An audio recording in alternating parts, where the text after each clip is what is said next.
What's up, guys? This week I want to talk to you guys about hair care. I get asked a lot about how I keep my hair vibrant. I've been dyeing my hair probably since high school. I think I've had freaking every color of the damn rainbow. So I just wanted to make a video on tips and tricks of what I do to keep it vibrant and make it last as long as possible. I think one of the main things is, it might sound gross, but you cannot wash your hair as much as you probably normally do. So one of the main things is while you're showering, do not wash your hair as often as you normally would. I probably wash my hair once a week, and I know to some people that might sound gross, but that's just what I do so that I can keep my hair vibrant and not have to dye it as often as I would like, because it would seriously just wash out pretty quick and fade, and I don't like the way most hair dyes fade, so I don't want, it's just something I do. In between washings, I do very much believe in dry shampoo. This is not cruelty free, so I'm just trying to use this up until I try, there's one at Target called Not Your Mother's, I think that's the brand, Not Your Mother's. It's a dry shampoo. I'm going to try that one next because I think all dry shampoos that I've used are not cruelty free. So I'm sure most of you know how to use it, but if you do not have short hair, you have long hair, you just spray in your roots and you let it sit for a bit, and then you just comb it through, and it helps it not be as oily. And it also helps, it gives you volume. I got this from Sephora. It is by Dry Bar. It's called Triple Sec. It says texturizes, amplifies, and refreshes. So it's like a dry shampoo, but it helps to, like I said, like I can do that. It helps to give it not feel as clean, because when it's clean, it won't, you can't really do much with your hair. So this one is, yeah, baby's watching me. This one is cruelty free. So I will be getting this more often, even though it is more expensive, but the Not Your Mother's one is cheaper.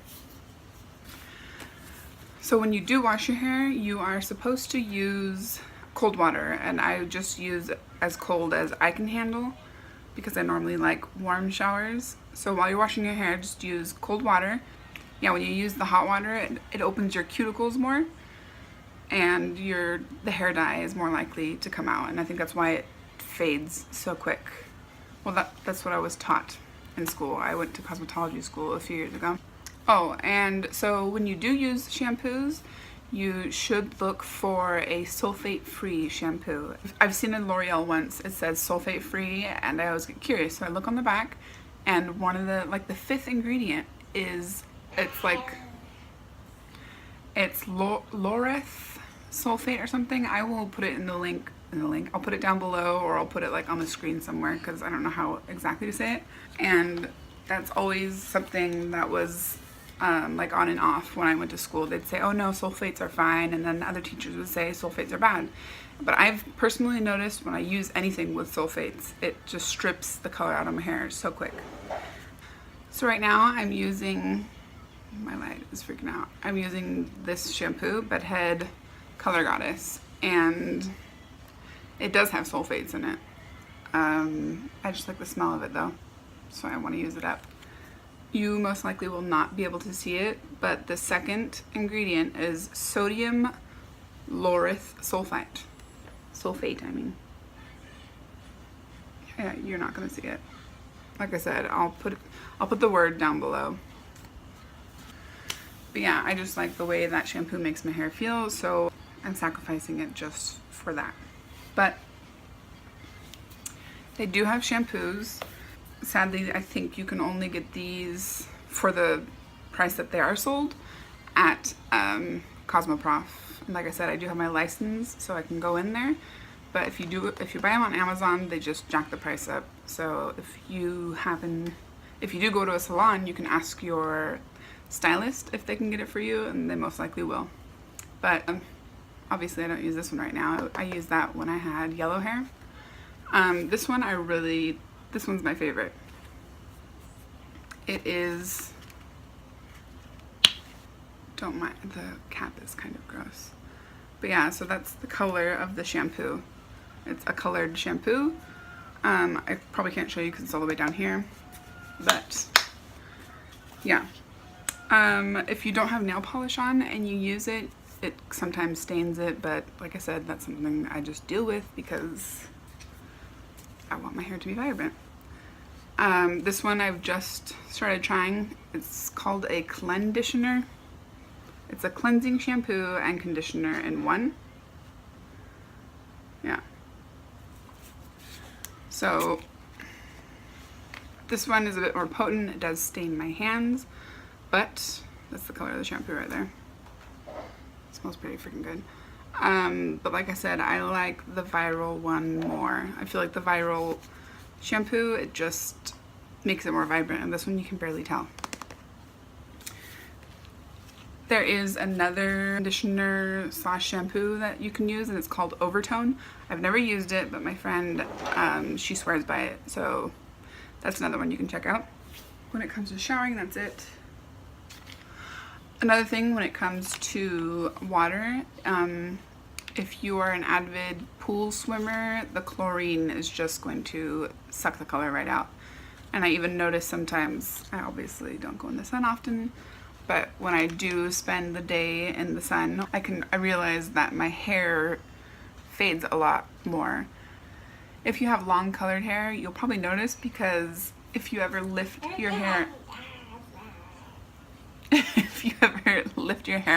and look at the color underneath, it's a lot more vibrant than the hair that sees sun most. So that'll be a lot more faded than that. It's crazy, but it's true. Another thing I avoid is hair tools, because the heat, like I said, it just strips it right out for some reason. I do have naturally stick straight hair, so when I do have long hair, I just rarely curl it unless it's a special occasion, and I just stick with my straight ass hair. If you do want to use heat tools, I would use a heat protectant. It will help. I say so much. It will help a little bit, but your hair will most likely still strip. The color, I mean, not your hair. The two hair dyes that I use and swear by that last the longest are Joico, Color Intensity, and Arctic Fox. I love Arctic Fox because 15% of their profits are donated to help save animals. And I think that's amazing. And the owners of this, Kristen Leanne and Ryan Morgan, I love them. They're crazy. Obviously this is what I have on my head, but like I said, I've had all colors of the rainbow, so I have a lot of old hair dye. But these two seem to last the longest. Sometimes I'll even mix them together. I'm sure they don't suggest that, but it works just fine. Joico, I think you can only get with a license, but this Arctic Fox, anyone can buy it. So maybe this is the one I suggest most. The directions, they say a certain amount of time. This one says 20 minutes, this one says 30 minutes. But if I have the time at night, I leave it in for an hour, even 2 hours. Like I'll go watch a movie, I'll go on YouTube, something like that, you know. I don't think it really does matter, but it's what I do. Oh, and the great thing about Arctic Fox is it's very conditioning. Oh yeah. Vibrant colors with added conditioner. So when you're done with this, your hair feels so soft, which is great because you're most likely bleaching your hair to get to what you want to dye it a fashion color. If you do only wash your hair once a week, hats become your best friends to hide your dirty roots, or like in other videos that I have, when I have a head wrap on, it helps to hide your dirty hair. You just learn to work around it. But yeah, I think that's all my advice when it comes to fashion colors. I don't know. I've had it for quite a few years, so what I do works for my hair. Something might work different for your hair. But if you could, hit that like button down below and subscribe. My baby's telling you to. And I'll see you guys next time. Bye. It's been one of those days, y'all. My tripod just decided to break right when I'm about to film. So you are currently taped to my ring light because I was that desperate to film while my baby's sleeping.